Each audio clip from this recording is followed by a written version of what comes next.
హల్లెలూయా. Powerful believer కార్యక్రమానికి మరలా మిమ్మల్ని అందరికీ ప్రేమపూర్వకంగా ఆహ్వానిస్తున్నాను. ఈరోజు మత్తయి సువార్త 5వ అధ్యాయం 3వ వచనం.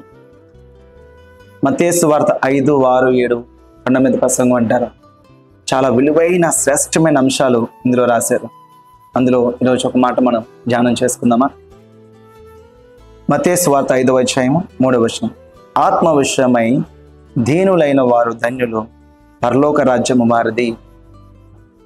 ఆత్మ విషయమై దీనులైన వారు ధన్యులు, పరలోక రాజ్యం వారిది.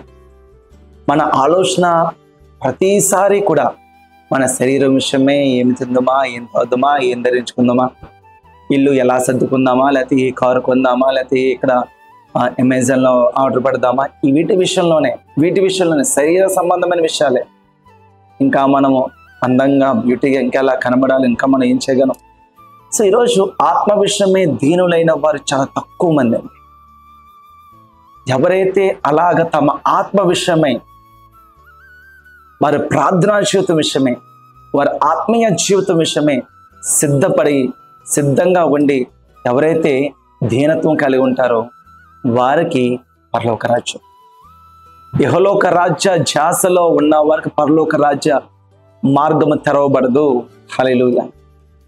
వారు పరలోక రాజ్యం మార్గంలో ఉంటేనే వారికి ఆ మార్గం తెరవబడుతుంది. ఏంటా మార్గము? ఆత్మ విషయమే దీనత్వం కలిగి ఉండాలి. ఆత్మీయత విషయమే, ప్రార్థనా జీవితం విషయమే వారి దీనత్వం కలిగి ఉండాలి.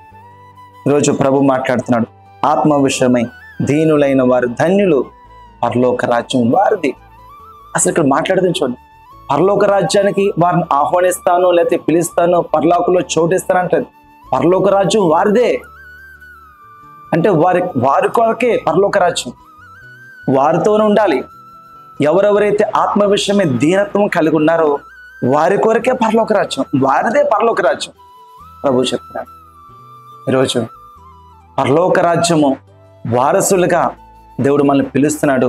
దానికి మనం నిలబడతామా, లేకపోతే శరీర సంబంధమైన, ఇహలోక సంబంధమైన, వస్తు సంబంధమైన, క్షణికమైన ఆ క్రియలు, లేకపోతే ఆ పనులు, ఆ వస్తువులు, వాటి కొరకు మనం ఆశపడతాము. ఈరోజు ఈ ఉదయకాల సమయంలో ప్రభు మాట్లాడతారు, నీ ఆత్మ విషయమే దీనత్వం కలిగి ఉంది. అమ్మో బాస్ ఏమంటారు, వెంటనే ఆఫీసులో ఈ బాస్ గురించి మీరు కష్టపడుతున్నారు, మరి పరలోక బాస్, మరి ఆయన విషయంలో ఆయన సందులో ప్రార్థన చేశారా, వాక్యం చదివారా, ఆత్మ విషయమే మీ శ్రద్ధ కలిగి ఉన్నారా?